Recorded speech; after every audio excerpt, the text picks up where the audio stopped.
Breaking news. The NBA announces that Sixers big man, former MVP Joel Embiid, has been suspended for 3 games as a result of his altercation with a reporter in the locker room. We talked about that news when it came out, when it first broke, that Joel Embiid had this, whether it was a push or a punch or whatever it winds up being called, with a reporter in the locker room based on some things that had been written about him and his family. And now the NBA says, here's your punishment, 3-game suspension. Joining me is Donnie Freeman. Donnie, how you doing? Want to remind everybody to subscribe to the channel before we dive too deep into this.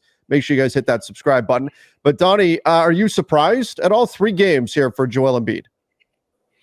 No, I mean, we did do a video where we talked about this when it first kind of broke, and we said we'd be surprised if he wasn't, punished in some way like this, just due to the ramifications of the relationship between the NBA, the media, all that stuff. So it definitely makes sense that it's happening. You could argue as to whether or not it should happen based on the stance you take in regards to the situation in general. But overall, though, definitely not surprised that this is happening. Yeah, I mean, Joel Embiid I think he was right to be upset, but that doesn't give him the right to put his hands on somebody. And so I do think that this is the correct decision for the NBA. 3 games, you can argue whether that's a little bit too heavy or a little bit too light on the suspension. Right. For me, I kind of land in the middle. I think this is probably about right. I mean, it's not like this went, this was not some malice at the palace level event or anything like that, but it also was certainly crossing the line. So Joel Embiid, a 3-game suspension. Now, the important thing to note here, because he has not played, much to the dismay of Sixers fans, he's not played yet this season.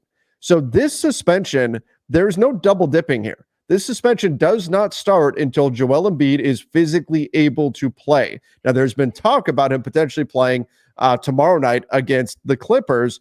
And so if that's the case, if he is medically cleared to play tomorrow night against the Clippers, that's when his suspension will start. But if they rule that no, he is not physically ready to play in tomorrow night's game, the suspension does not officially kick in until he's actually capable of playing in a game. So that, I think, is an important note, just given that he has not played yet. It's not like he gets to double dip here and can just sit out another week. It is until he is eligible to play.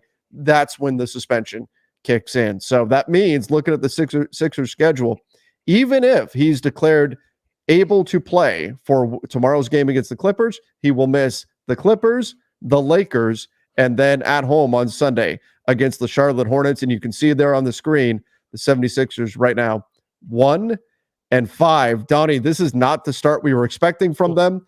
And the Clippers and the Lakers are not pushovers. They're maybe not powerhouses right now, but they're not pushovers either. This could get worse for the Sixers over the course of this next week here.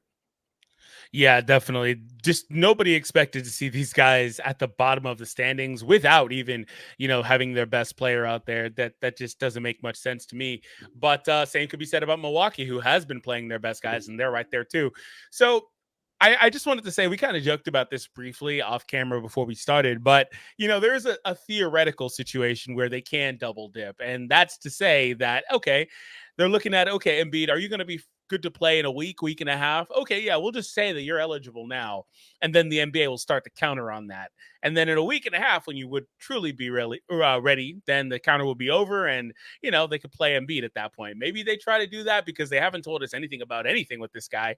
So we don't really know the actual timetable for anything. So I wonder if that's something that they would potentially be considering here to try to circumvent the situation. So you think maybe they're leaking out now that, he might play against the Clippers as a way to get ahead of it, right? Even if he wasn't going to play against the Clippers, so that they can start the countdown here, start the 3-day clock or the 3-game clock, and then bring him back when after he's got, it will be another week. If you look at the schedule, essentially he is now out another week because their next game will be next Tuesday. So he's out another week, even if he is ready. So if they think, I guess you're right, Donnie, if they think he'll be healthy to play in 1 week, they can just say, oh yeah, he's good to go right now, declare him as eligible, and then the 3-game suspension countdown would start. I gotta say, if I was a GM and I was in this situation, I'm being completely honest, that's what I do. That's what I would do. Because why wait another week to say, okay, he's eligible, unless they want him to actually have, more period of time. But if he's somewhat close to where he's maybe a week out instead of a couple weeks out, then I would just be like, yeah, whatever, let's just go, right? The only thing is you have to be really sure that he's good to go Positive. in a week, Yeah. because if he's not and he comes out of that suspension period and you go to that Tuesday game against the Knicks and he's not playing in a big marquee matchup on TNT, oh, the NBA is going to lose their minds. They will Well, what are they they? will They're gonna lose fine it you. if Who that cares? happens. They don't What's care if they that? get fined, right? They'll just get a fine. They don't care. You know what you could do is that night before say, "Oh, Embiid had suffered an ankle twist A the night setback? before." The NBA is cracking down on that kind of stuff. But still, yeah, I would imagine. I think tomorrow's Right. game against the Clippers will probably officially start the countdown here. Now they got Paul George back last night against the Suns, and they looked pretty good. There was a moment there where it looked like they were probably going to win. They were up a bit. I believe it was in the third. I was clicking. There were a bunch of games on last night that I was clicking around between, but it looked like they were going to win. Kevin Durant did Kevin Durant things down the stretch, and then Paul George inexplicably down two ran out the clock.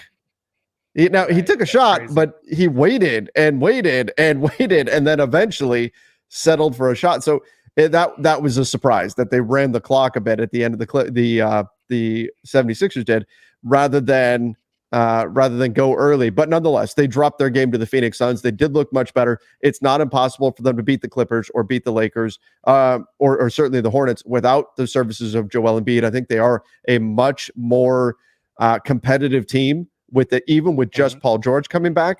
But nonetheless, it is still it's concerning if you are a Sixers fan, and here you are, and you mentioned the Bucks. They're missing Chris Middleton, but still, the Bucks and the Sixers, two teams that some were projecting to be in that upper echelon group in the Eastern Conference. I was not, but a lot of people were projecting that. And here they are, literally at the bottom. I mean, the Toronto Raptors are above them. The Hornets are above them. The Washington Wizards are above these teams. The Detroit Pistons are above these teams. In fact, look at the Brooklyn Nets at 4-4. They were widely picked to be one of, if not the worst teams in the NBA. And there they are at the 5 seed in the Eastern Conference. And you've got the 76ers and the Bucks at the bottom. Donnie, let me ask you this. Which team is in more trouble? The Sixers or the Bucks? Well, to be honest, I think both of these guys will rebound pretty well to being a top 5 or so seed in the East when it's all said and done. We're only 6 or 7 games into the season for most of these teams, and these guys have been. There's been a lot of variance. Some of these teams have had guys that have come out hot. Some of them have come out cold. Some of them had tougher schedules to start. Like, there's a lot of variance. So I think these guys will be fine. Really, with the Bucks, it's kind of weird. So I think the Bucks are the ones that are maybe in more trouble, because the Sixers at least can say they've got reinforcements on the way, right? It's Sure. more understandable as to why they've struggled more. And while the Bucks are without one of their better players, they've had their 2 best players, and they've had some really great games from Giannis throughout this stretch. And Dame had a couple great games too, including a 40-point game that they still lost. I think they played the Cavs twice though, so there's just a bunch of that type of stuff here. But I think if I had to choose, it would be the Bucks, because, like I said, they have been playing with these guys, but I do expect them to rebound. It's just kind of weird also because I also don't like their coaching staff, and I don't really know what's going on with them. I agree. I think between the two, I think the Bucks are in more trouble than the 76ers, because the 76ers, we know what it is. They're all in on Embiid, Paul George, Maxey. We haven't seen those 3 guys out there on the floor yet together. They think when they are out there, they're going to be okay, and they just want those guys to be healthy come playoff time. The Bucks, though, you look at their roster, they're just old. It's an old team. They look even older this year. You're waiting on Chris Middleton, but guess what? He's old. He's not the guy that he was a few years ago. That's the way that it goes. But still, I think long term, I've got more concerns about how viable the Bucks team is versus the 76ers. I know they had some tough losses, that tough loss to the Cavs and everything like that. But still, if there's one team to worry about right now in the East in terms of really dropping, it's the Bucks. The 76ers, this is a rough stretch. This is not a good start, but the saving grace is they're in the Eastern Conference. There's going to be plenty of opportunities for them to make up ground, because let's face it, you can kind of trip and stumble and still fall across the goal line and get into the postseason in the East. That's just the state of things. So that I think will be ultimately what saves the 76ers. The Bucks, I'm legit worried. Like, I think if they don't pull out of this nosedive soon, we could be hearing Giannis trade rumors, trade rumblings, which are already starting to pick up a little bit, but like serious ones by the trade deadline, if not certainly this summer, if this really is the end for Milwaukee. Yeah, this is just unprecedented. Like I said, it doesn't really make a ton of sense. They just aren't getting it done out there. And there's no reason, regardless of whether their players look old or not, there's no reason with Giannis in their roster, they should be 1-6 at this point. It just doesn't make much sense. So No. I completely agree with you. The East, though, there's just so much opportunity here because I think only one team has a winning, or two teams have a winning record in the East right now. And that should tell you everything you need to know about this conference right now. Only two teams are above 500 in this entire Think about conference. The you have a playoff, not play-in, playoff team in the Eastern Conference right now that is below 500. Yeah, 3-4. That's 3-4 with the Bulls, and that's a playoff team in the East right now. In a long time. No, I mean, and that's that's not even going by old school. 1 through 8 are playoff teams. The old rules before the play-in tournament. No, that's your 6th seed in the East right now is not even playing 500 basketball. Now that's, again, we've got a long way to go.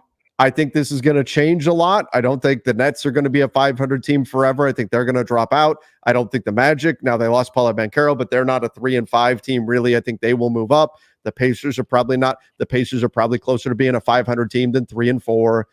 They'll move up. I think the Sixers will move up. The Bucks, I don't think they'll really finish dead last, but I don't think they're going to finish near the top or anything. But so there is still plenty of time for this to shuffle, but it is remarkable that we're this early and you're already seeing it's just evident. The depth is simply not there in the Eastern Conference, even though the two teams at the top, the Cavs and the Celtics, may be playing, aside from OKC, the best basketball of any teams in the NBA right now. Yeah, basically. So that's kind of what it is. And then there are a few teams here just in general that have underperformed. The Knicks shouldn't be 500 at this point. They've struggled a bit. No. Then the bottom two guys should be up there. So like the depth, the teams that should be there, the Pacers as well, are just, they off to a slow start. So it is what it is. But I do expect like 5 of these teams to at some point bottom out. So there's just a lot of opportunity to go higher in this conference. And so with those two teams, while I do expect them to have their troubles, I do expect the Sixers to get off to a bit of a run here when they start getting their guys back over the next week or two. Agreed. Yeah. And I guess fortunately for our Lakers, Donnie, that won't be until after they see LA. Everybody, let us know in the that's right.